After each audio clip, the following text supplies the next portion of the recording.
वंदे मातरम छात्रों, एक बार फिर स्वागत है आपका अपने YouTube channel NCERT smart network पर, जहां हम बात कर रहे थे। अपने पिछले टॉपिक में हमने बात की थी रासायनिक संयोजन के नियम।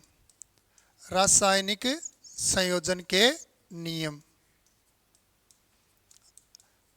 रासायनिक संयोजन के नियमों की बात कर रहे थे। और रासायनिक संयोजन के नियम में हमने 3 नियम कल पढ़ लिए थे। एक पढ़ा था हमने अवोगाद्रो का नियम। अवोगाद्रो का नियम, अवोगाद्रो ने कहा था समान ताप व दाब पर किसी गैस के आयतन जो है उस आयतन में कणों की संख्या सदैव निश्चित होती है। फिर हमने दूसरा नियम पढ़ा था गैसीय स्थिर आयतन का नियम या निश्चित आयतन का नियम, स्थिर आयतन का नियम। इसमें हमने पढ़ा था ये नियम गैलुसेग ने दिया था। और इसमें हमने देखा था गैलुसेग के अनुसार कि जब दो या दो से अधिक गैसें संयोग करती है तो वो सदैव आयतन के एक सरल अनुपात में संयोग करती है। और यदि इस प्रोसेस में कोई गैस बनती है तो निर्मित गैस भी सरल आयतन में ही रहती है। फिर उसके बाद एक पढ़ा था हमने गुणित अनुपात का नियम, गुणित अनुपात का नियम। और इस गुणित अनुपात के नियम में पढ़ा था, हमने देखा था कि ये नियम डाल्टन ने दिया था।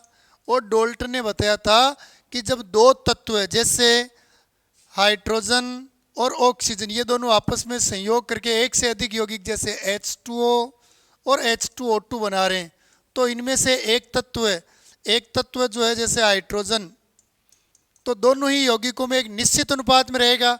देख लो हाइड्रोजन के द्रव्यमान का अनुपात 1 है दोनों में ही, जबकि दूसरा तत्व जो होता है वो द्रव्यमान के गुणित अनुपात में संयोग करता है। जैसे 1 में 8 अनुपात है तो 1 में अनुपात कितना है 16। ये 3 नियम हमने कल पढ़ लिए थे। इससे आगे देखते हैं हम, इसके बाद नेक्स्ट देखते हैं हम आज अपने चौथा नियम जो है स्थिर अनुपात का नियम।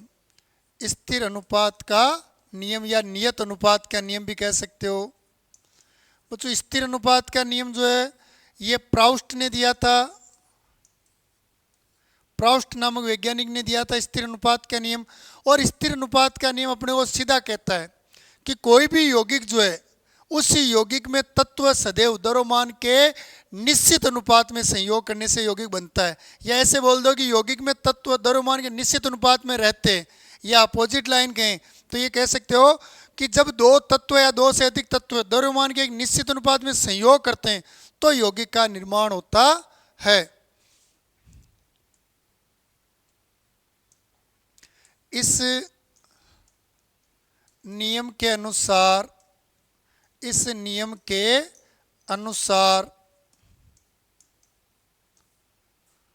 तत्व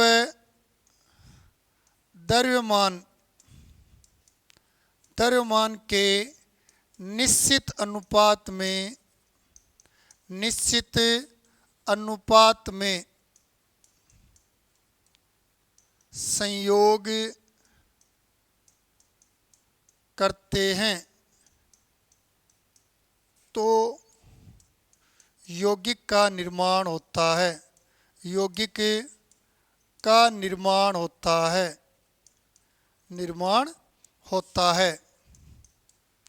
अथवा करके आप लिख सकते हो, ये बोल सकते हो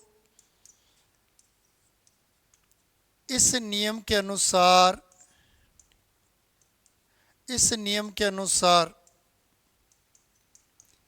किसी यौगिक में तत्व द्रव्यमान के निश्चित अनुपात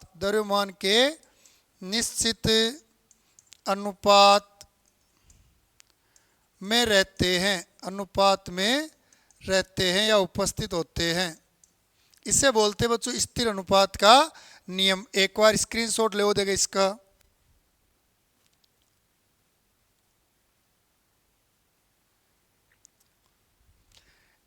एग्जाम्पल से देखते हैं। देखो इसको एग्जाम्पल है, जैसे अपने पास H2O की बात करें हम, या फिर हम अमोनिया की बात करें, या फिर बात कर लेते हैं हम यहाँ पर अपने NaCl की बात कर लेते हैं। इन तीनों ही पदार्थों की बात करें तो देखो H2O में हाइड्रोजन और ऑक्सीजन दोनों ने संयोग करके जल बनाया है। लेकिन इस जल का निर्माण तभी होता है जब हाइड्रोजन, जैसे देखो हाइड्रोजन यहाँ पर कितना है 2 मोल जल में 4 ग्राम, ऑक्सीजन कितना है 32 ग्राम, और जल कितना बन गया आपके 36 ग्राम। तो देखो इनका सरल अनुपात निकालें तो 1:8। यदि आप हाइड्रोजन और ऑक्सीजन की मात्रा 1:8 के अनुपात में लोगे तो जल बनेगा। यदि आप 1:8 के अनुपात में नहीं लेते हो, किसी की पदार्थ की मात्रा कम या किसी की ज़्यादा लेते हो, तो फिर 1:8 के अनुपात में वो रिएक्ट करेंगे और जल बनाएंगे, और जिसकी मात्रा ज़्यादा होगी उसकी मात्रा क्या हो जाएगी, शेष रह जाएगी। जो इससे पहले हमने लिमिटिंग रिएक्टेंट, सीमाकारी अभिकर्मक या सीमांत अभिकर्मक में पढ़ा था, वो हो जाएगा। अब देखो यहाँ पर जैसे अमोनिया, तो अमोनिया का निर्माण N2 और H2 के मध्य रिएक्ट करने से होता है। तो 1 मोल अमोनिया 3 मोल हाइड्रोजन से क्रिया करके, 1 मोल नाइट्रोजन 3 मोल हाइड्रोजन से क्रिया करके 2 मोल अमोनिया बनाता है। तो यहाँ पर नाइट्रोजन कितना है 28 ग्राम, हाइड्रोजन 6 ग्राम, अमोनिया कितना बन गया आपके 34 ग्राम। अगर इन दोनों का सरल अनुपात या सरल रेशियो लिखें हम तो अपने पास क्या आएगा, देख लो यहाँ पर 2 से 14 और 2 से ये 3 बार, तो 14:3 के रेशियो में, यानी 14 तो रहेगा रेशियो नाइट्रोजन का और 3 रेशियो किसका रहेगा द्रव्यमान में, हाइड्रोजन का। इन दोनों के मध्य रिएक्ट करोगे तो ही अमोनिया बनेगा। अगर दोनों में से किसी की मात्रा कम है और किसी की ज़्यादा है तो एक पदार्थ की मात्रा खत्म होती है, अभिक्रिया वहाँ रुक जाएगी। ठीक है। इसी प्रकार NaCl में देख लो, सोडियम और क्लोरीन की क्रिया करवाने से NaCl बनता है। आयनिक रूप में लो तो Na+Cl- ले लो, और आणविक रूप में लेते हो तो ये ले लेते हम। तो सोडियम यहाँ पर 46 हो जाएगा, और ये 35.5, ये 70, 71, ये अपने पास। ठीक है। तो अगर 1 मोल का देखें हम तो यहाँ पर अपने पास ये 23 और ये आ जाएगा 35.5, 2 से दोनों को क्रॉस करें तो मतलब NaCl में सोडियम 23 के रेशियो में रहता है, जबकि क्लोरीन का रेशियो कितना रहता है, मास रेशियो 35.5 का रेशियो। तो इस अनुपात में ही क्रिया करते हैं। यानी कोई भी यौगिक है आपके, कोई भी कंपाउंड है, उस कंपाउंड में जितने भी एलिमेंट्स है वो सदैव मास का जो एक फिक्स रेशियो होता है उस फिक्स रेशियो में ही वो रिएक्शन करते हैं। क्लियर बच्चों, ये था आपके स्थिर अनुपात का नियम। और बच्चों 5वां नियम देख लेते हैं हम, द्रव्यमान संरक्षण का नियम, मास कन्वर्जन रूल, संरक्षण का नियम। और बच्चों द्रव्यमान संरक्षण का नियम लेवाइसिया या लेवाइजिया जिसको बोलते हैं हम,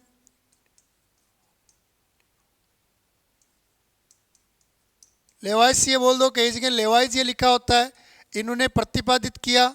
और ये नियम द्रव्यमान संरक्षण का नियम क्या कहता है, ये नियम कहता है कि किसी भी रासायनिक अभिक्रिया में, अपने डोल्टन में पढ़ा था, डोल्टन के परमाणु सिद्धांत में डोल्टन ने कहा था कि परमाणु सबसे छोटा कण है और परमाणु केवल पुनर्व्यवस्थित होता है, परमाणु का निर्माण या ह्रास नहीं होता है। वो चीज़ यही इन्होंने कही थी। इन्होंने कहा कि किसी भी रासायनिक अभिक्रिया में द्रव्यमान का न तो निर्माण होता है और ना ही द्रव्यमान का क्या होता है, ह्रास। द्रव्यमान तो सुरक्षित रहेगा, केवल एटम जो है वो रीअरेंजमेंट करते हैं। तो देखो नियम क्या कहता है, इस नियम के अनुसार, इस नियम के अनुसार किसी परक्रम या रासायनिक अभिक्रिया में, किसी परक्रम या रासायनिक अभिक्रिया में, परक्रम या रासायनिक अभिक्रिया में, रासायनिक अभिक्रिया में द्रव्यमान का न तो निर्माण होता है और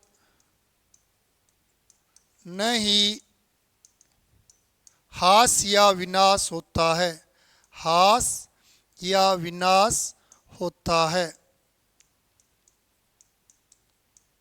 अर्थात द्रव्यमान सदैव सुरक्षित रहता है। द्रव्यमान सदैव सुरक्षित रहता है। केवल अभिक्रिया में, केवल अभिक्रिया में, केवल अभिक्रिया में परमाणु पुनर्व्यवस्थित होते हैं, पुनर्व्यवस्थित होते हैं। इस नियम को आप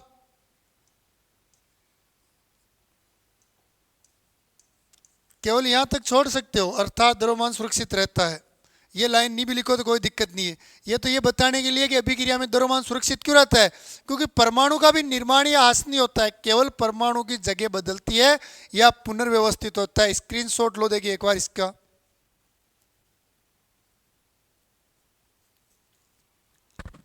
ठीक है बच्चों, ये हो गया द्रव्यमान संरक्षण का नियम।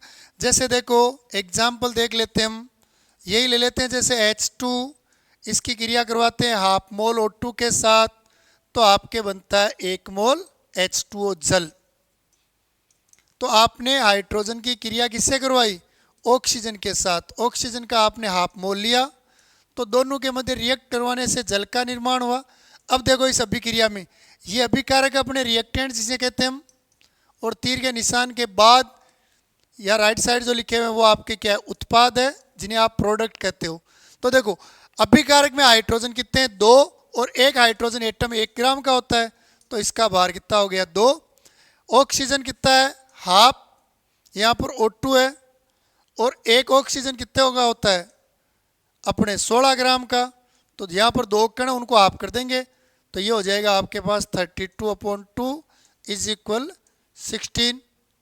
देखो दोनों के बीच में प्लस का चिन्ह है, तो 2 + 16 इनको ऐड कर दें तो कितना आ गया आपके पास 18 ग्राम। अब देखो उत्पाद में देख लो, उत्पाद में अपना जो जल बन रहा है इसमें हाइड्रोजन 2 है, हाइड्रोजन एक का परमाणु भार 1 होता है, प्लस ऑक्सीजन 1 है और एक ऑक्सीजन का परमाणु भार 16 होता है, तो 2 + 16 इज इक्वल 18 द्रव्यमान के रूप में ग्राम। तो देखो हमने लिया कितना अभिकारक में पदार्थ, जो हमने अभिक्रिया करने के लिए पदार्थ लिया वो कितना था 18 ग्राम, और उत्पाद में जो पदार्थ बना वो भी कितना है 18 ग्राम। यानी जितना पदार्थ लेते हैं उतना ही पदार्थ बनता है, ना तो पदार्थ कम होता है और ना ही पदार्थ बड़ी अधिक मात्रा में बनता है या बढ़ता है। लेकिन यदि हम जब प्रोग्राम करते हैं बच्चों, उनमें नाभिकीय अपघटन, नाभिकीय जितनी भी विक्रियाएं होती है उनमें कई बार द्रव्यमान जो होता है वो सुरक्षित नहीं रहता है, क्योंकि विस्फोट होने के कारण कुछ पदार्थ या कुछ द्रव्यमान क्या हो जाता है, कम हो जाता है। तो ये होता है आपके द्रव्यमान संरक्षण का नियम। तो इसमें आपसे कई बार पूछ लेता है ऊष्माक्षेपी, ऊष्माशोषी अभिक्रिया, संयोजन अभिक्रिया, वियोजन अभिक्रिया, नाभिकीय अभिक्रियाएं, इनमें से किन अभिक्रियाओं में द्रव्यमान सुरक्षित नहीं रहता है, तो उत्तर होगा नाभिकीय विघटन अभिक्रियाएं जो होती है उनमें विस्फोट होने के कारण कुछ द्रव्यमान का क्या होता है, ह्रास हो जाता है। ठीक है बच्चों, तो ये थे आपके द्रव्यमान संरक्षण के नियम, अर्थात रासायनिक संयोजन के 5 नियम हो गए। अब बात कर लेते हैं बच्चों इसी में अपने आगे अपने तुल्यांक की भार, इक्विवेलेंट वेट, तुल्यांक की भार।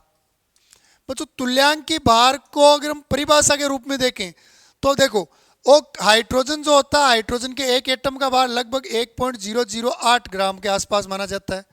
ऑक्सीजन जो है, ऑक्सीजन के एक एटम को माना जाता है 16 ग्राम का। अपने पास अगर हम लें सिल्वर लें Ag, तो इसका माना जाता है लगभग 108 ग्राम। लेकिन इनमें देखने वाली बात क्या है, हाइड्रोजन की वैलेंसी 1 होती है, ऑक्सीजन की वैलेंसी 2 होती है और Ag की वैलेंसी 1 होती है। इस हिसाब से हाइड्रोजन की वैलेंसी 1 है, मतलब इसमें द्रव्यमान जो है वो आपका इतना ही रहेगा, लेकिन इसकी वैलेंसी 2 है तो आधा हो जाएगा द्रव्यमान, और इसकी वैलेंसी 1 है तो इतना ही रहेगा। मतलब तुल्यांक की भार जो होता है उसको अगर परिभाषित करें तो परिभाषा में ये लिखते हैं कि किसी पदार्थ के तुल्यांक की भार से, इक्विवेलेंट वेट से अपना मतलब क्या है, इक्विवेलेंट कितना इक्वल, तो इक्विवेलेंट वेट का मतलब ये है कि कोई पदार्थ जो है वो हाइड्रोजन के इतने द्रव्यमान को, ऑक्सीजन के इतने द्रव्यमान को या आपके Ag के इतने द्रव्यमान के बराबर होता है, या इतने द्रव्यमान का विस्थापन करता है, हटाता है, तो वो उस पदार्थ का क्या कहलाता है, तुल्यांक की भार। जैसे ये पदार्थ अक्स है, ये अगर किसी स्थान में हाइड्रोजन जो है, हाइड्रोजन के 1.08 भार जो है या द्रव्यमान है, इसका विस्थापन कर रहा है, जितनी मात्रा इस अक्स की, जितनी मात्रा अक्स की कुछ भी मात्रा हो, इस पदार्थ को विस्थापन करने में इसकी जितनी मात्रा खर्च होगी वो इसका क्या कहलाएगा, तुल्यांक की भार कहलाएगा। अगर ऑक्सीजन के सापेक्ष देखें तो अक्स ऑक्सीजन के 8 ग्राम को कितनी मात्रा, अक्स की कितनी मात्रा इस 8 ग्राम को विस्थापित करेगी, वो इसका क्या कहलाता है, तुल्यांक की भार। तो देखो परिभाषा तो मैं ये लिख देता हूं अपने,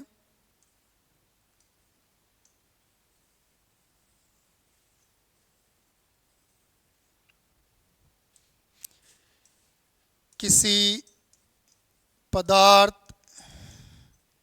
की वह मात्रा जो हाइड्रोजन के 1.008 ऑक्सीजन के या ऑक्सीजन के 8 या सिल्वर के 108 ग्राम पदार्थ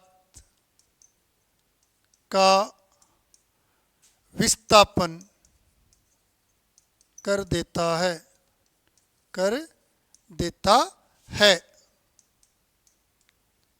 उस पदार्थ का तुल्यांक की भार कहलाता है, इक्विवेलेंट वेट कहलाता है, तुल्यांक की भार कहलाता है। और यहां पर आप ग्राम नहीं लिखते हो, एएमयू में रखो तो भी कोई दिक्कत नहीं है। तो तुल्यांक की भार मीन्स किसी पदार्थ की वह मात्रा जो ऑक्सीजन के सापेक्ष तो 8 बार को उठाती हो, हाइड्रोजन का 1.08 बार और सिल्वर के 108 बार का विस्थापन करें। यहाँ ग्राम की जगह आप भार शब्द भी काम में ले सकते हो, ग्राम की जगह आप क्या ले सकते हो, ये भार शब्द, ये बोल सकते हो सिल्वर के 108 भार, हाइड्रोजन के 0.08 या ऑक्सीजन के 8 या सिल्वर के 108 भार पदार्थ का विस्थापन कर देता है, उस पदार्थ का तुल्यांक की भार या इक्विवेलेंट वेट कहलाता है। यह तो हुई बच्चों इसकी डेफिनेशन। अब बात करते हैं तुल्यांक की भार निकालने के फॉर्मूले। एक बार इसका स्क्रीनशॉट लो आप। तो बच्चों तुल्यांक की भार निकालने के लिए हम जो फॉर्मूले काम में लेते हैं उनकी बात करें तो किसी तत्व का आपको तुल्यांक की भार निकालना है, तत्व का तुल्यांक की भार। तो तत्व का तुल्यांक की भार निकालने के लिए आपको करना क्या है, उसका जो आपके परमाणु भार है, उस परमाणु भार में उसकी वैलेंसी का भाग लगाना है, उसकी संयोजकता का आपको क्या लगाना है, भार लगाना है। जैसे फॉर एग्जाम्पल आपको निकालना है मैग्नीशियम, Mg का तुल्यांक की भार निकालना है आपको, Mg का तुल्यांक की भार। एक तो ये ले लेते हैं, एक ले लेते हैं हम एल्यूमिनियम का तुल्यांक की भार निकालना आपको, और एक ले लेते हैं बच्चों अपने सिल्वर का तुल्यांक की भार निकालना आपको। इन तीनों के आपको तुल्यांक की भार निकालने, तो अपना फॉर्मूला तो डायरेक्ट आपको अप्लाई कौन सा करना है, परमाणु भार बट्टा संयोजकता। तो बच्चों मैग्नीशियम का परमाणु भार होता है 24 और मैग्नीशियम की वैलेंसी होती है 2, तो तुल्यांक की भार आ जाएगा आपके 12। एल्यूमिनियम का तुल्यांक की भार निकालना है तो परमाणु भार तो होता है 27 और वैलेंसी होती है 3, तो तुल्यांक की भार कितना आ जाएगा 9। सिल्वर का तुल्यांक की भार निकालना है तो इसका परमाणु भार तो होता है 108 ग्राम, वैलेंसी 1 होती है, तो इसका तुल्यांक की भार आपके 108 ही आ जाता है। यानी एक लाइन में कहूँ तो आप ऐसे याद रखो, जिस परमाणु की संयोजकता या वैलेंसी 1 होती है वो सदैव उनका अणुभार और तुल्यांक की भार इक्वल होता है। जिनकी वैलेंसी 2 होती है उनका तुल्यांक की भार उनके अणुभार का आधा होता है, और वैलेंसी अगर 3 है तो तुल्यांक की भार 1/3 हो जाता है। एक बार इसका भी स्क्रीनशॉट ले लो। क्लियर। इसके बाद देखो तत्व का तुल्यांक की भार निकाल लिया। इसके बाद मान लो आपको किसी मूलक का निकालना है, मूलक का तुल्यांकी भार। तो मूलक का तुल्यांकी भार निकालने के लिए मूलक का जो अणुभार या सूत्रभार है उस अणुभार में भाग लगा दो आप उसकी वैलेंस या आवेश का, संयोजकता, या आप कह सकते हो आवेश का भाग लगा दो तो आपके मूलक का क्या जाएगा, तुल्यांकी भार। मान लो आपको किसी अम्ल के लिए निकालना है, किसी अम्ल का तुल्यांकी भार निकालना है, तो अम्ल का तुल्यांकी भार निकालने के लिए आपको क्या करना है, जो अम्ल है अम्ल का आपको अणुभार लिखना है और अम्ल के अणुभार में आपको भाग लगाना है कि वो कितने H+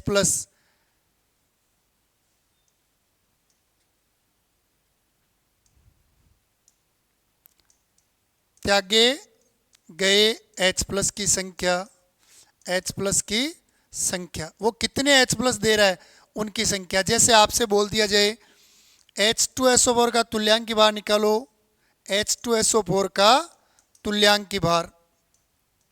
अब आपसे H2SO4 का तुल्यांकी भार निकालना एक तो, और एक आपसे कहा जाए HNO3 का तुल्यांकी भार निकालो, HNO3 का तुल्यांकी भार। दोनों ही आपके क्या है, एसिड है और दोनों का इक्विवेलेंट वेट निकालना है। तो आपको करना क्या है, सबसे पहले तो दोनों का अणुभार लिखो। तो देखो H2SO4 का अणुभार 2 हाइड्रोजन मतलब 2, 1 सल्फर यानी 32, 4 ऑक्सीजन यानी 64, सबको ऐड करेंगे तो 98। और बच्चों H2SO4 को अगर हम आयनित करें, वियोजन करें इसका, तो देखो H2SO4 का वियोजन करते हैं तो ये टूटता है पहले H+, और जैसे H+ देता है तो HSO4- शेष रह गया। फिर अगर HSO4- का और वियोजन करें तो ये टूट जाता है H+ और SO4 2- में। तो इसने कुल कितने हाइड्रोजन दे दिए, 2। तो 98 में 2 का भाग लगा दो तो तुल्यांकी भार कितना आ जाएगा, 49। ऐसे आपको HNO3 का तुल्यांकी भार निकालना है। तो देखो एक हाइड्रोजन, एक नाइट्रोजन 14 और 3 ऑक्सीजन, 16 से 3 है तो 48 ऐड कर देंगे तो आपके आ जाएगा 63। अब आपको इसका तुल्यांकी भार निकालना है, भाग लगाना है, H+ कितने दे सकता है। तो देखो इसका वियोजन करते हैं, HNO3 को अगर आप वियोजित करोगे तो ये टूटेगा H+ और NO3- में भाग लगा दो, कितने H+ दे रहा है, 1। तो इसका तुल्यांकी भार 63 आ जाता है। तो ये हो गया किसी अम्ल का तुल्यांकी भार निकालने का तरीका। स्क्रीनशॉट लो एक बार, ठीक है। ऐसे ही देखो सार का तुल्यांकी भार निकालना, आपको किसी सार का तुल्यांकी भार। तो अगर आपको सार का तुल्यांकी भार निकालना है तो आपको करना क्या है, सबसे पहले वही अणुभार लिखना है उस सार का और उसमें भाग लगाना आपको त्यागे गए OH की संख्या। जैसे एक ले लेते हम NaOH, एक ले लेते हम MgOH का होल ट्वाइस। दोनों का ही आपको इक्विवेलेंट वेट निकालना है। ई निकाल लेते हैं। तो ई निकालने के लिए आपका अणुभार में भाग लगाना है, त्यागे गए OH। पहले अणुभार देखो, सोडियम 1 23, एक ऑक्सीजन 16, एक हाइड्रोजन 1, तो हो गया कितना 40 अपॉन। देखो NaOH को अगर हम वियोजित करें तो NaOH वियोजित होने पर क्या देगा, Na+OH-, तो कितने दे रहा है OH-1, तो ये कितना आ जाएगा 40 आ जाएगा। इसी प्रकार MgOH का होल ट्वाइस है, इसको अपघटित करें तो ये किस में टूट जाएगा, Mg2+ और 2OH-। क्लियर। तो देखो MgOH का पहले हम बाहर लिख लेते हैं, Mg कितना हो गया 24, ऑक्सीजन 2 है तो 32 हो जाएगा और 2 ही हाइड्रोजन अपने पास तो 2 आ जाएंगे। तो 8 और 5 58, भाग लगा दो इसमें, कितने OH दे रहा है 2, सोल्व कर दो तो ये आ जाएगा आपके पास 29। तो अगर आपको किसी सार का तुल्यांकी भार निकालना है तो उसके अणुभार में किसका भाग लगाओ, त्यागे गए OH की संख्या का। क्लियर। तो इस प्रकार आप इनके तुल्यांकी भार निकाल सकते हो। एक होता है बच्चों आपके ऑक्सीकारक और अपचायक। ऑक्सीकारक और अपचायक। तो ऑक्सीकारक का तुल्यांकी भार और अपचायक का तुल्यांक की भार, ये भी आपको निकालने।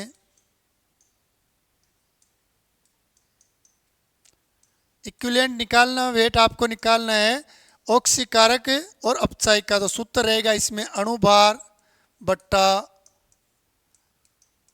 ग्रहण किए गए इलेक्ट्रॉन, और यहां आ जाएगा आपके अणुभार बट्टे में आ जाएगा त्यागे गए इलेक्ट्रॉन, त्यागे गए इलेक्ट्रॉन की संख्या। देखो ऑक्सीकारक, ऑक्सीकारक बोलते हैं अपचयन अभिक्रिया में कोई पदार्थ इलेक्ट्रॉन ग्रहण करता है। भाई अपचयन क्या होता है? ऐसी अभिक्रिया जिसमें किसी पदार्थ में इलेक्ट्रॉन का योग हो और जो पदार्थ इलेक्ट्रॉन एक्सेप्ट करता है उस पदार्थ को कहते हैं बच्चों ऑक्सीकारक। तो ये कितने इलेक्ट्रॉन ले रहा है उसका भाग लगाना उसके अणुभार में। और अपचायक का तुल्यांक भार, अपचायक होता है अपने ऑक्सीकरण अभिक्रिया, ऐसी अभिक्रिया जिसमें कोई पदार्थ इलेक्ट्रॉन डोनेट करता हो, त्यागता हो, और जो पदार्थ इलेक्ट्रॉन त्यागता है उसको कहा जाता है अपचायक। तो कितने इलेक्ट्रॉन त्याग रहा है उनका भाग लगाओगे तो आपके अपचायक का तुल्यांक भार आएगा, और कितने इलेक्ट्रॉन ग्रहण कर रहा है उसका भाग लगाओगे तो आपके आ जाएगा ऑक्सीकारक का तुल्यांक भार। ठीक है, स्क्रीनशॉट लो देखिए एक बार इसका। तो ये हो गए बच्चों आपके तुल्यांक भार ज्ञात करने के फॉर्मूले। देखो सबसे पहले ये ले लेते हो आप परमाणु भार बटा संयोजकता तत्व के लिए, फिर अपने मूलक के लिए आ जाता है अणुभार बटा उसकी संयोजकता, अम्ल के लिए अणुभार बटा त्यागे गए H+ की संख्या, सार के लिए आ जाता है अणुभार बटा त्यागे गए OH की संख्या, और अपने ऑक्सीकारक और अपचायक में देखें तो ऑक्सीकारक में ग्रहण किए गए इलेक्ट्रॉन और अपचायक में आपको त्यागे गए इलेक्ट्रॉन का भाग लगाना है। यानी अगर हम नॉर्मली बात करें इक्विवेलेंट वेट क्या है, तो ये आपके मोलिकुलर वेट में आपको वैलेंसी का भाग लगाना है। तो आपके जो मान आएगा वो उस पदार्थ का इक्विवेलेंट वेट कहलाता है। ठीक है बच्चों, यहाँ तक आपको कोई समस्या हो तो आप बिना किसी परेशानी के कमेंट बॉक्स में कमेंट करो, आपकी प्रॉब्लम सोल्व आउट करवाई जाएगी। ये क्लासें आपके लिए बहुत ज़्यादा महत्वपूर्ण है। रेगुलर क्लास देखनी है आपको। जय हिंद, वंदे मातरम।